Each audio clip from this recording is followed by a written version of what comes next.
मैं इमरान खान। नादरीन, बहुत सारे टीवी चैनल ना 2026 शुरू हुआ है तो वो सवालात ये कर रहे हैं टॉक शोज में, प्रोग्राम्स में, हर जगह पे, और ये ज्यादातर नजूमियों को बुला के प्रोग्राम्स कर रहे हैं कि 2026 में इमरान खान रिहा हो जाएगा। एक तो नजूमियों बेचारों को बिल्कुल ही मायूस कर दिया गया है और बाउंड कर दिया गया है कि तुम में से किसी ने इमरान खान के बारे में कोई उम्मीद वाली ज्यादा बात नहीं कर दी।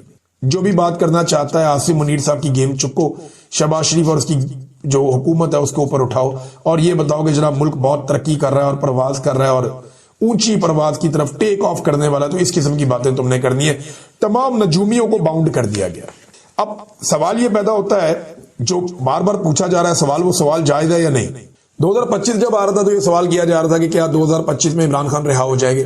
2026 जब आ रहा है तो सवाल किया जा रहा है कि क्या 2026 में इमरान खान रिहा हो जाएंगे। सवाल ये होना चाहिए कि क्या 2025 में या 2026 में फौज सियासत में किरदार अदा करना बंद कर देगी, क्या अदलिया पे और मीडिया पे दबाव डालना बंद कर दिया जाएगा। सवाल तो ये होना चाहिए। 2025 भी इमरान खान का था, सब जानते हैं। 2024 में तो इमरान खान ने क्लीन स्वीप किया पाकिस्तान के इलेक्शन में, और अगर इमरान खान की रिहाई का तो सबसे बड़ा इम्कान था जिसका हम सब ने इजहार भी किया, तो वो 2024 में था, 26वीं आईनी तरमीम से पहले। इमरान खान साहब की रिहाई का सबसे बड़ा इम्कान आज से 1.5 साल पहले था, क्योंकि देखे ना 2024 का इलेक्शन इमरान खान जीत गए थे, मैंडेट उनका था, चोरी कर लिया गया था, एक इंटरनेशनल और अंदरूनी दबाव था बहुत बड़ा उस वक्त हुकूमत के ऊपर। डोनाल्ड ट्रंप के साथ इनकी गुड्डी भी नहीं चढ़ी थी, तो वो हालात जो है वो सबसे ज्यादा मुवाफिक थे और अदालत भी कुछ हद तक आजाद थी। तो ये उम्मीद की जा रही थी कि 2024 के इख्तिताम तक इमरान खान साहब रिहा हो जाएंगे, और ये बज़ाहिर दिखाई भी दे रहा था। बहुत सारे जर्नलिस्ट, बहुत सारे वकला ये बात कर रहे थे, बल्कि तारीखें दे रहे थे, और हम ये खबरें भी आपको बता रहे थे, फलां ये कह रहा है, फलां ये कह रहा है, फलां ने ये दावा किया। लेकिन जब 2024 में ये नहीं हुआ और 26वीं आईनी तरमीम आ गई, तो उसके बाद मामला इमरान खान साहब ने कहा कि सड़कों पर ही हल होगा अब, और आज भी यही सूरत हाल है। अवाम ही फैसला करेगी। जब तक अवाम लाठी अपने हाथ में नहीं थाम लेती तब तक ये भैंस अवाम के कंट्रोल में नहीं आएगी। जिसकी लाठी उसकी भैंस, सादा सा बात। अब 2025 भी इमरान खान का था, यानी इमरान खान का साल रहा। पूरे साल में इमरान खान डिस्कस हुआ। 2026 के पहले दिन सबसे ज्यादा इमरान खान डिस्कस हुआ। आप इंटरनेट पे सर्च कर लें, आप हर जगह पे जाकर देख लें कि पाकिस्तान में सबसे ज्यादा डिस्कस कौन होता है, सबसे ज्यादा सर्च कौन होता है, इमरान खान होता है। आपको नजर आ जाएगा, आपको सारे बता देंगे कि इमरान खान क्या है और कितनी ज्यादा उसकी मकबूलियत है। लिहाजा 2026 भी बज़ाहिर ऐसा लगता है कि इमरान खान बाहर आए या ना आए ये ज्यादा इंपॉर्टेंट नहीं है। ज्यादा इंपॉर्टेंट ये है कि क्या इमरान खान को डील करेंगे, वो तो कहते हैं मैं नहीं करूंगा। दूसरा, क्या इमरान खान इररेलेवेंट हो जाएगा, वो तो 2025 में भी कह रहे थे, नहीं हो पाया। आसिम मुनीर साहब के 3 साल नौकरी के गुजर गए, उन्होंने फिर एक्सटेंशन ले ली। जो अपने पहले 3 साल में वो इमरान खान को इररेलेवेंट नहीं कर पाए, तो ये अगले जो उन्होंने इस एक्सटेंशन के साल लिए उसमें वो क्या इररेलेवेंट करेंगे, वो नहीं हो पाएगा। इमरान खान रेलिवेंट ही रहेगा। और देखें अब ये हुकूमत कर क्या रही है। ये हुकूमत ये कर रही है कि फौरी तौर पे इन्होंने तमाम तरक्याती मंसूबे रोक दिए। जब ये इक्तदार में आए ना 2023 में, इन्होंने तरक्याती मंसूबे रोक दिए थे। 2024 में इन्हें दोबारा इक्तदार मिला, इन्होंने फिर तरक्याती मंसूबे रोक दिए। तो ये पैसा जितना भी अवाम की जेबों से चोरी कर रहे हैं या जितना भी बाहर से कर्जा ला रहे हैं, उसको जमा कर करके दिखा रहे हैं कि जनाब देखिए हम कौमी खजाना भर रहे हैं, और बाद में इस पैसे को रिश्वत के तौर पे इस्तेमाल करेंगे, सियासी रिश्वत के तौर पे अचानक से अवाम में पैसा निछावर करेंगे। तो ये बात ये लोग ज़हन में रखें कि ये इलेक्शन से पहले अरबों रुपया भी बहा देना, इसके बावजूद लोगों ने इनकी बात नहीं सुनी। क्योंकि अब पाकिस्तान में जो इलेक्शन है, मैं साफ बात आपसे करूंगा, आपको ठीक लगे या गलत लगे, ये अब इंतखाबात जो आने वाले हैं ना, इनका कोई ताल्लुक कारकर्दगी से, रुपए पैसे से या दादो शुमार पे नहीं है। ये कुछ उसूलों के ऊपर इंतखाबात होंगे। कौम ने इमरान खान को फिलहाल अपनी जिद बना लिया और इमरान खान की मकबूलियत का तोती बोलता है। तो सबसे बड़ा इवेंट होने जा रहा है अब तक जो दिखाई दे रहा है। एक तो स्ट्रीट मूवमेंट में पाकिस्तान तहरीक इंसाफ कोशिशें कर रही है, वो जोर लगा रहे हैं कि कुछ ना कुछ करके जो स्ट्रीट मूवमेंट है वो मोमेंटम पकड़े, और इसके लिए मुख्तलिफ इलाकों में, खैबर पख्तूनख्वा में, बलूचिस्तान में, सिंध में मूवमेंट हो रही है।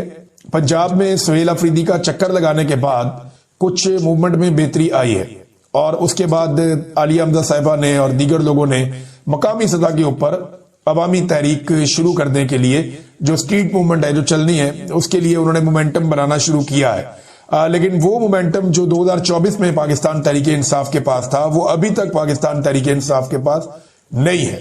जो मौका उस वक्त अली अमीन गंडापुर साहब को मिला था, उसका आधा मौका भी अभी सुहेल अफरीदी साहब को नहीं मिला।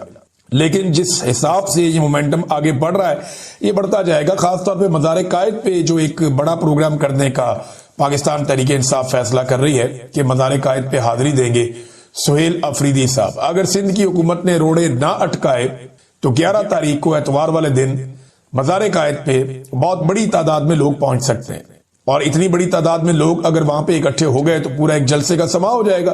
फिर वजीर आला सिंध ने भी ये कहा कि मैं दावत देता हूं वो आए और मुझे भी मिले। तो सुहेल अफरीदी ने कहा मैं अपने लोगों से मिलने आ रहा हूं, अपने लोगों को मिलूंगा और अपने लोगों के मसाइल लेकर वजीर आला से भी मुलाकात करूंगा उनके हल के लिए। तो ये अच्छा है, पॉजिटिव जेस्चर है दोनों जानिब से। ये मुलाकात भी होनी चाहिए, दीगर मुलाकातें भी होनी चाहिए। एंड ऑफ द डे आप जितना मर्जी लड़े, जो मर्जी करे, आपको टेबल पे बैठ के मसला हल करना पड़ता है। और मसला है क्या? मसला है मैंडेट चोरी का, मसला है पाकिस्तान में जाली मुकदमात का, मसला है एस्टेब्लिशमेंट की लगातार और बेजा सियासत के अंदर और दीगर इंतजामी मामलात के अंदर मुदाखलत का। ये मसला अगर बैठ के सियासतदान और एस्टेब्लिशमेंट हल कर ले तो पाकिस्तान में बहुत पोटेंशियल है, पाकिस्तान बहुत तेजी से आगे बढ़ सकता है। अब हुकूमत ने एक जाली आदादोशुमार का एक डाटा जारी कर दिया है और इसमें मुल्की मुआशी तरक्की दिखा रहे हैं, जीडीपी की ग्रोथ दिखा रहे हैं, ज़रूरी पैदावार कह रहे हैं बढ़ गई है। हालांकि पाकिस्तान में इतना बदतरीन सैलाब आया, सारे किसान कह रहे हैं हमारी तो फसलें ही तबाह हो गई। इनकी ज़रूरी पैदावार कहां बढ़ गई? किसी और मुल्क में बढ़ गई है? कहते हैं जी सनती पैदावार बढ़ गई है। पाकिस्तान के जितने बड़े बड़े सनती यूनिट हैं उनमें से 200 के करीब बंद हो चुके हैं। मल्टीनेशनल कंपनियां पाकिस्तान छोड़ के जा रही है, ये कह रहे हैं सनती पैदावार बढ़ गई है। सनती पैदावार कैसे बढ़ सकती है? डेटा जो आ रहा है वो ये बता रहा है लगातार कि पाकिस्तान का जो तजारती खसारा है वो बढ़ रहा है। ये कहते हैं नहीं जी हमारा खसारा कम हो रहा है। अच्छा, जितने भी मईशतदार है ना वो सर पकड़ के बैठ गए कि हुकूमती आदादोशुमार जो हुकूमत जारी कर रही है जाली, ये डाटा जो है ये काबिल फहम ही नहीं है। यानी कोई दिमाग वाला आदमी उसको समझ ही नहीं आती कि ये डाटा कुछ और दिखा रहे हैं, मार्केट के हालात कुछ और है, पाकिस्तान किसी और तरफ जा रहा है, इनका डाटा पाकिस्तान को कुछ और दिखा रहा है। ये इसाक डार साहब की, शहबाज शरीफ साहब की, नून लीग की ये पुरानी खामी है और ये इनकी पुरानी एक खामी है। अपने आप को ये क्वालिटी समझते हैं कि ये जाली डाटा जारी कर देते हैं। इस तरह की हरकतों और जालसाजियों की वजह से माजी में इनके खिलाफ जो है वो काफी आलमी सतह पे भी आवाजें उठ चुकी है। मुझे लगता है ये दोबारा फंस जाएंगे, जाली डाटा दे दे के दोबारा ये वही हरकत करेंगे। कैसर बंगाली साहब जो हैं वो बड़े सीनियर एनालिस्ट हैं, हुकूमतों के अंदर रहे हैं, तर्जुमान रहे हैं, बहुत सारी बातें वो यानी जो इकोनॉमिस्ट है ना बड़े बड़े पाकिस्तान के, उनमें से एक कैसर बंगाली साहब है। मैं इनको कई दफा मिला हूं, मैंने इनका इंटरव्यू भी किया है। ये उन चंद लोगों में से है जो पाकिस्तान की इकोनॉमी को डे वन से समझते हैं। वो ये कहते हैं और इनका दावा है कि पाकिस्तान डिफॉल्ट कर चुका है। नादरीन, सबसे पहले अमेरिका में मुकीम है डॉक्टर मुईद पीरजादा साहब। ये पाकिस्तान के साबिक ब्यूरोक्रेट हैं, एक जर्नलिस्ट हैं, बहुत लंबे अरसे तक प्रोग्राम करते रहे पाकिस्तान के डिफरेंट टीवी चैनल्स पे। उसके अलावा एक पॉलिटिकल कमेंटेटर हैं और अभी जो है वो पाकिस्तान से बाहर मुकीम है। और वजह वही है जिस वजह से बहुत सारे और पाकिस्तानी जर्नलिस्ट या लोग पाकिस्तान से बाहर रहने पर मजबूर है कि पाकिस्तान में उनके लिए जो है वो जमीन तंग की गई है। तो मुईद पीरजादा साहब के घर में रात गए अचानक से आग भड़क उठी और ये पुरस्कार तौर पे आग लगी है। वो ये बताते हैं कि वो अपने कुछ दोस्तों के साथ कहीं पे डिनर पे थे। उनकी वाइफ जो है वो बरतानिया में है, खुद वो अमेरिका में रहते हैं और उनकी बेटी की कॉल आई कि घर में गैराज में आग लग गई और फौरी तौर पे बच्चों ने 911 पे भी कॉल कर दिया। अभी तक आग लगने की वजह समझ नहीं आई, लेकिन एक चीज मैं आपको बताऊं कि थोड़े दिन पहले शहजाद अकबर साहब ने ये बताया था और इसको स्कॉटलैंड यार्ड इस वक्त इसकी तहकीकात भी कर रही है मामले की कि उनके घर में तोड़फोड़ के अलावा आग लगाने की कोशिश की गई है। और उससे पहले शहजाद अकबर साहब पे एक फिजिकल अटैक भी उनके घर के दरवाजे पे एक शख्स ने अंदर दाखिल होकर किया। तो अगर आप इन चीजों को प्लस माइनस करें तो ये डॉक्टर मुईद पीरजादा कई मरतबा ये कह चुके हैं कि उनकी अपनी जान खतरे में है। वो कई मरतबा खतरे का इजहार भी कर चुके हैं और वो बरमला अक्सर ये कहते रहते हैं कि उन्हें लगता है कि उनकी जान को खतरा है या उनके पीछे पड़े हुए लोग या उन्हें इस किस्म के पैगामात दिए जा रहे हैं। तो डॉक्टर मुईद पीरजादा साहब के साथ हमारी हमदर्दियां हैं और अभी क्योंकि पुलिस इस मामले को इन्वेस्टिगेट कर रही है, डॉक्टर साहब ने खुद भी कहा कि वो नहीं चाहते कि कोई ऐसी बात करें जिससे कोई स्पेकुलेशन हो, बल्कि वो ये कह रहे हैं कि जरा मामले को देखते हैं गहराई से और जब पुलिस इन्वेस्टिगेट करेगी। पुलिस का और जो फायर ब्रिगेड का रिस्पॉन्स था वो बहुत अच्छा था। इसमें डॉक्टर साहब ने तारीफ भी की। वहाँ अमेरिका में आपको पता है वो सुपर पावर है, उन्होंने अपना निज़ाम अपने इदारे तो अपने लिए बहुत शानदार बनाए हुए हैं और मुईद पीरजादा साहब एक अच्छे इलाके में भी रहते हैं। बहरहाल अभी देखते हैं इस मामले में क्या होता है, लेकिन जब तक कोई नतीजा नहीं निकलता इसके ऊपर हम कोई बात नहीं कर सकते। लेकिन ये खतरा तो बदस्तूर मौजूद है। थोड़े दिन पहले डॉक्टर मोहित पीरजादा उन लोगों में से एक हैं जिन्हें 85 साल तक की सजा सुनाई गई थी। ये रद्दी की टोकरी में जाएगी, लेकिन बड़ी अफसोसनाक हरकत है जो पाकिस्तान के अंदर की गई। साबिर शाकिर भाई हैं, मोहित पीरजादा साहब हैं, वजाद सईद साहब हैं, 2 रिटायर मिलिट्री ऑफिसर्स हैं, तो इन सबको सजाएं सुनाई गई हैं। अब नाजरीन पाकिस्तान में आए तो जो सबसे बड़ा इवेंट होने जा रहा है अब तक जो दिखाई दे रहा है, एक तो स्ट्रीट मूवमेंट में पाकिस्तान तहरीके इंसाफ कोशिशें कर रही है, वो जोर लगा रहे हैं कि कुछ ना कुछ करके जो स्ट्रीट मूवमेंट है वो मोमेंटम पकड़े। और इसके लिए मुख्तलिफ इलाकों में, खैबर पख्तूनख्वा में, बलूचिस्तान में, सिंध में मूवमेंट हो रही है।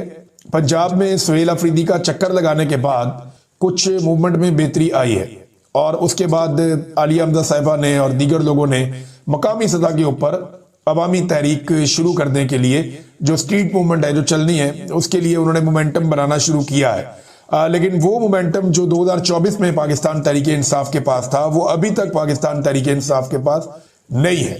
जो मौका उस वक्त अली अमीन गंडापुर साहब को मिला था, उसका आधा मौका भी अभी सुहेल अफरीदी साहब को नहीं मिला।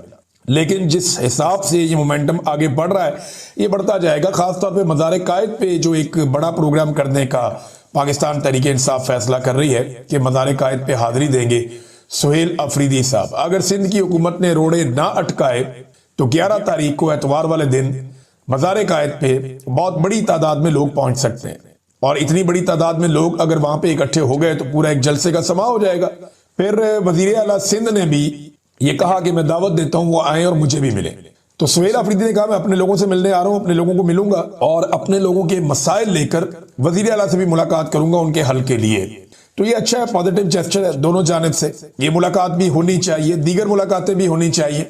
एंड ऑफ द डे आप जितना मर्जी लड़े, जो मर्जी करे, आपको टेबल पे बैठ के मसला हल करना पड़ता है। और मसला है क्या?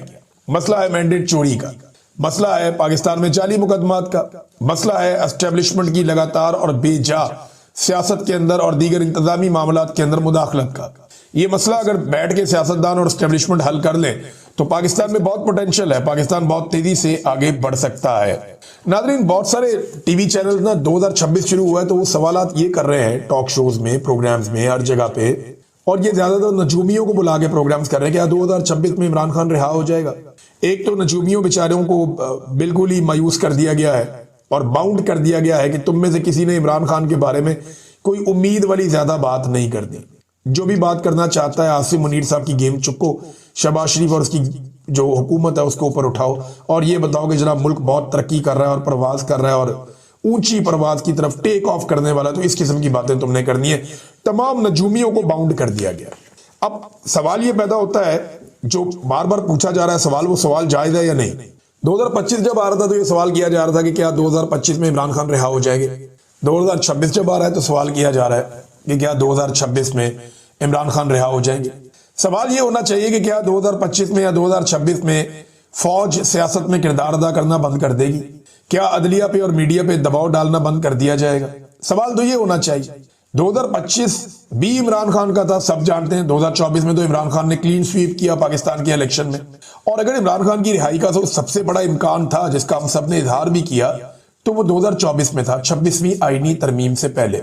इमरान खान साहब की रिहाई का सबसे बड़ा इम्कान आज से 1.5 साल पहले था, क्योंकि देखे ना 2024 का इलेक्शन इमरान खान जीत गए थे, मैंडेट उनका था, चोरी कर लिया गया था, एक इंटरनेशनल और अंदरूनी दबाव था बहुत बड़ा उस वक्त हुकूमत के ऊपर।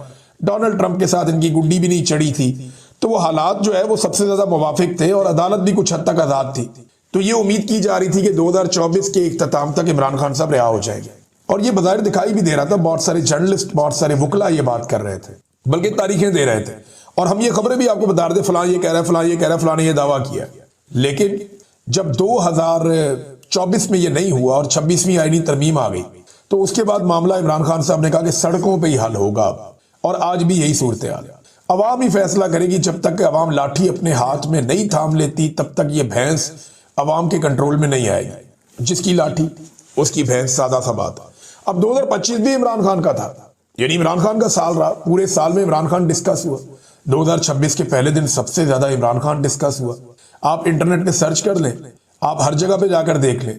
कि पाकिस्तान में सबसे ज्यादा डिस्कस कौन होता है, सबसे ज्यादा सर्च कौन होता है, इमरान खान होता है। आपको नजर आ जाएगा, आपको सारे बता देंगे कि इमरान खान क्या है और कितनी ज्यादा उसकी मकबूलियत है। लिहाजा 2026 भी बज़ाहिर ऐसा लगता है कि इमरान खान बाहर आए या ना आए ये ज्यादा इंपॉर्टेंट नहीं है। ज्यादा इंपॉर्टेंट ये है कि क्या इमरान खान को डील करेंगे, वो तो कहते हैं मैं नहीं करूंगा। दूसरा, क्या इमरान खान इररेलेवेंट हो जाएगा, वो तो 2025 में भी कह रहे थे, नहीं हो पाया।